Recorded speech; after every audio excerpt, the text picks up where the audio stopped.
Shalom Bapak Ibu Saudara yang saya kasihi, kita tetap dalam seri Kingdom Apprenticeship. Masih ingat Saudara, kita terus mau belajar 3B. Kita mau berjalan bersama dengan Kristus, belajar dari Kristus dan berubah serupa dengan Kristus. Nah Saudara, kita mau terus mempraktekkan B yang kedua, yaitu belajar dengan Kristus. Nah untuk itu Saudara, kita kembali mau mempelajari Saudaraku lebih dalam lagi Saudara.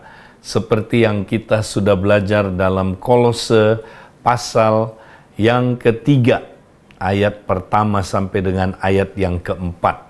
Nah Saudara, ini penting sekali karena banyak sekali orang yang tidak sadar apa artinya Kolose pasal yang ketiga ayat 1 sampai dengan ayat yang keempat ini.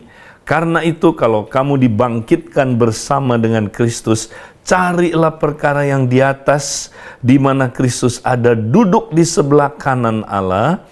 Pikirkanlah perkara yang di atas, bukan yang di bumi, sebab kamu telah mati dan hidupmu tersembunyi bersama dengan Kristus di dalam Allah.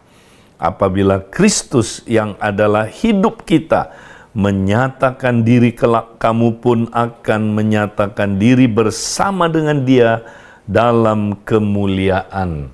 Nah, Saudara, untuk kita praktek 3B, sekali lagi Saudara, kita harus tahu Kristus ada di mana. Waktu dulu ya murid-murid mengikut Yesus, Saudara, mereka tahu Kristus adanya di alam nyata. Dia bisa diikuti secara fisik, tapi sekarang dia ada di mana? Ternyata dia adanya, Saudara, di alam roh. Itulah yang disebut di atas.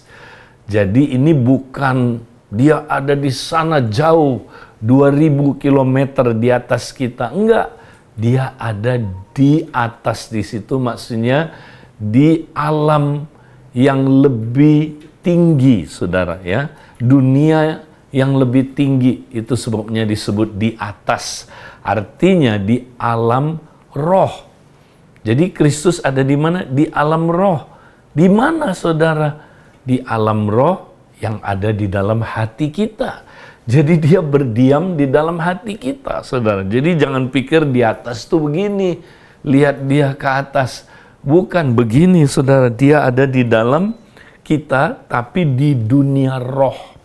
Nah, jadi kalau kita nggak masuk atau sadar akan dunia roh, Saudara, kita nggak akan, Saudara, bisa bersekutu dengan Dia, berjalan bersama dengan Dia, ya. Nah, itu yang pertama kita harus lihat. Yang kedua, Saudara, dikatakan pikirkanlah perkara yang di atas, bukan yang di bumi, sebab kamu telah mati dan hidupmu tersembunyi bersama dengan Kristus di dalam Allah. Nah, kita harus tahu, Saudara, setelah kita arahkan pandangan kita ke alam roh, Saudara. Nah, apa yang kita harus lihat? Kita harus lihat hidup kita, Saudara, berbeda dengan hidup yang ada di dalam, Saudaraku, hidup kita yang dulu.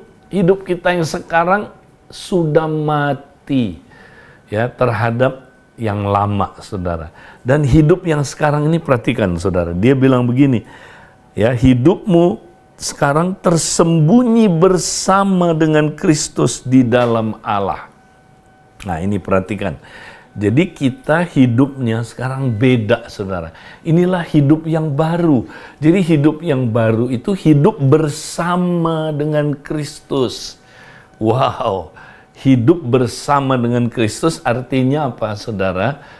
Ya, hidup di mana kita, ya, di situ ada dua pihak.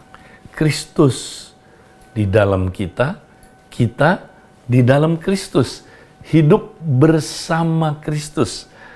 Ya, jadi kalau kita nggak ngerti cara hidup yang baru ini, Saudara, kita nggak bisa, ya, mengalami, Saudaraku, hidup yang baru ini. Nah, hidup yang baru ini berbeda dengan hidup yang biasa-biasa. Hidup bersama dengan Kristus di dalam Allah. apabila Kristus yang adalah hidup kita, jadi Kristus itu adalah hidup kita. Boleh dibilang begini saudara, Kristuslah yang hidup di dalam kita. Ya kan? Nah, coba saudara kita baca, ya kita tahu saudaraku, ya bahwa gereja Korintus saudaraku, itu adalah gereja yang tadinya saudaraku, ya kita tahu begitu hancur, ya gereja yang paling parah hidupnya saudaraku, ya gereja yang paling kacau balau, ya gereja yang paling duniawi saudara, gereja yang saudara rusak nggak karu-karuan, ya hidup mereka saudara nggak jadi contoh, ya tidak ada buah-buah yang baik keluar dari mereka. Nah, kenapa saudara? Di akhir dari suratan Paulus saudara, ya di dalam 2 Korintus, kita mau baca satu ayat aja.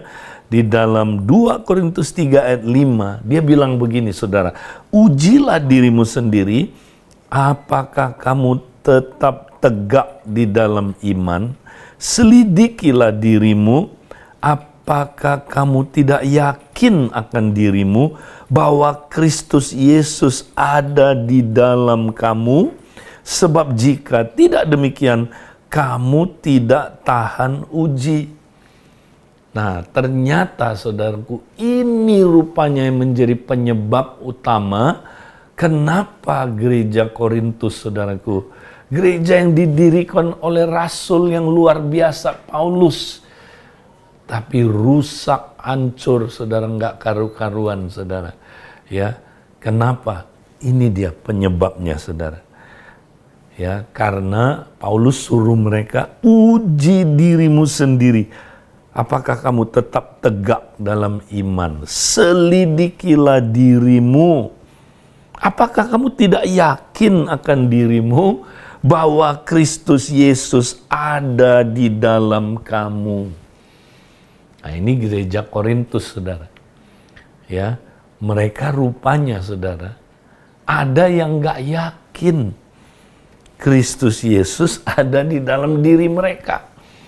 Ya, jadi saudara, mereka rupanya, saudaraku, cara hidupnya nggak seperti yang Tuhan mau. Ya, cara hidup yang baru itu adalah, saudara, kita mesti yakin Yesus hidup dalam diri kita, ya. Nah, kalau kita nggak yakin Yesus hidup dalam diri kita, saudara, maka kita kayak gereja Korintus, kita nggak tahan uji, ya. Kita tidak menghasilkan buah-buah. Nah, ini banyak, saudara, orang Kristen seperti ini, saudara, ya. Dia nggak yakin Yesus hidup di dalam dia, Yesus ada di dalam dirinya, saudara. Nah, pertanyaannya, Yesus ada di dalam diri kita untuk apa? Mengapa Yesus mesti ada di dalam kita, saudara?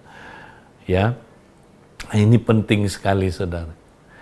Ya, Yesus ada di dalam diri kita, apakah sekedar untuk menyelamatkan kita? Ya, kalau untuk menyelamatkan kita kan bisa, dia maha kuasa, di luar kita aja dia. Ya, saudara, dia bisa menyelamatkan kita. Ya, untuk apa? Mengajar kita, bisa di luar kita dia mengajar kita. Ya, bisa aja, saudara, dia melakukan banyak hal untuk kita dari luar. Kenapa dia mesti ada di dalam kita? Nah, saudara, mari kita lihat, saudara, kenapa dia harus ada di dalam kita? Ya, kita baca dalam Galatia 2 ayat 20. Namun aku hidup, tetapi bukan lagi aku sendiri yang hidup, melainkan Kristus yang hidup di dalam aku. Dan hidupku yang kuhidupi sekarang di dalam daging adalah hidup oleh iman dalam Anak Allah yang telah mengasihi aku dan yang menyerahkan dirinya untuk aku. Oh, Yesus ada di dalam diri kita, tujuannya, saudara, bukan sekedar supaya dia menyelamatkan kita, supaya dia mengajar kita, supaya dia menolong kita. Tapi saudara, dia ada di dalam diri kita karena dia mau jadi hidupnya kita. Ya, sebab hidup yang baru itu ya apa saudara? Hidup di mana bukan lagi aku sendiri yang hidup. Ya, melainkan Kristus yang hidup di dalam aku. Jadi saudara, hidup yang baru itu apa saudara? Kristus hidup di dalam aku bersama dengan aku. Ya, bukan aku sendiri yang hidup, ya, bukan lagi aku sendiri yang hidup, melainkan Kristus yang hidup di dalam aku. Jadi Kristus hidup di dalam aku tapi bersama dengan aku, saudara. Ya, ada bagian kita, ada bagian Kristus, saudara. Tapi sebenarnya hidup kita, Kristus yang hidup di dalam kita, saudara. Wow, ini jelas sekali. Nah, inilah hidup yang baru, saudara. Oleh sebab itu, saudara, ya, hidup yang baru ini unik sekali, saudara. Ya, beda sama hidup sebelum kita kenal Tuhan. Ya, kalau kita sebelum kenal Tuhan, kita sendiri saja yang hidup. Tapi sekarang bukan, saudara. Kristus hidup di dalam saya bersama dengan saya. Ya, nah ini beda, saudara. Kalau begitu cara hidupnya harus bagaimana, saudara? Ya, kita berarti ya harus selalu berdialog dengan Tuhan. Ya, kita selalu, saudaraku, ya praktekkan coram Deo. Ya, di mana saudara kita selalu berdialog dengan Dia, ya, kita saudaraku lalu bertanya kepada Dia, bagaimana kita bisa hidup di dunia ini, saudara? Bagaimana kita hidup, saudara, ya, ketika kita ada dalam kehidupan sehari-hari. Jadi kita bertanya kepada Dia selalu, saudara. Ya, karena ya, hidup kita bukan kita lagi, tapi Kristus yang hidup di dalam kita bersama dengan kita. Ya, nah ini hidup yang sangat berbeda, saudara. Ya, nah karena itu, saudara, cara hidup bersama ini, di mana Kristus hidup di dalam kita, bersama kita, caranya bagaimana, saudara? Nah inilah yang saya ulang-ulang ngajarkan prinsip coram Deo, saudara. Ya, coram Deo itu apa, saudara? Jadi tiap hari kita mesti sadar akan hadirat Kristus. Tiap hari, saudara, sadar. Itu apa? Langkah pertamanya. Kalau kita nggak sadar akan hadirat Kristus, ya kita nggak bisa kan, saudara, berjalan bersama dengan Kristus. Kita harus sadar dulu. Ya, nah setelah sadar akan hadirat Tuhan, kita langkah yang kedua adalah kita berdialog dengan Kristus. Ya, ada hubungan dua arah, saudara. Kita ngomong sama Dia, Dia ngomong sama kita. Ya, jadi kita tanya kepada Dia, Tuhan, bagaimana saya hidup di dunia ini? Karena hidupku bukan aku lagi, Engkau yang hidup di dalam aku, Tuhan. Jadi, tolong aku, Tuhan, supaya aku tahu bagaimana caranya aku hidup di dunia ini. Nah, itulah cara hidup yang baru, saudara. Jadi, saudara, itu langkah yang kedua. Nah, langkah yang ketiga, kalau kita udah dengar dari Tuhan, kita taat kepada Kristus, saudara. Ya, Kristus adalah Tuhan kita. Kristus adalah atau Tuhan, ya, sumber hidup kita, saudara. Jadi kita mesti, saudara, terus menerus, ya, setelah berdialog, kita dengar dari Tuhan dan kita mentaati Dia. Nah, jadi saudara, praktikalnya bagaimana? Nah, kita cek tiap hari, saudaraku. Nah, kita sudah dengar, ya, kita sudah belajar, ya, 2 hari sebelumnya, saudara, bersama dengan hamba Tuhan Joshua, ya, Kim. Nah, kita sangat diberkati, saudara. Itu sebabnya saya ingin, ya, mengajak seluruh jemaat saudara yang sudah menerima pengajaran ini, mari kita praktekkan, saudara. Ya, kita tiap hari, saudara, ya, kita mesti terus berdialog dengan Tuhan. Ya, misalnya, saudara, di pagi hari, apakah kita, saudara, ya, waktu pagi hari kita menyapa Tuhan Yesus, ya. Nah, saya sering kali, saudaraku, begitu bangun pagi, ya, nggak langsung nyapa Tuhan Yesus. Ya, saya udah sampai ke WC baru ingat, iya ya, tadi saya belum nyapa Tuhan Yesus. Ya, jadi saya harus belajar tiap hari, saudara. Bangun pagi langsung, selamat pagi Tuhan Yesus, panggil dia, saudara. Ya, kemudian apa, saudara? Kita mulai terus bersekutu dengan dia di hadiratnya, berdialog. Ya, Tuhan Yesus, pagi ini saya sudah bangun. Tuhan, apa yang Engkau ingin aku fokuskan pagi ini, Tuhan? Tanya dia, saudara. Kita mulai berdialog dengan dia.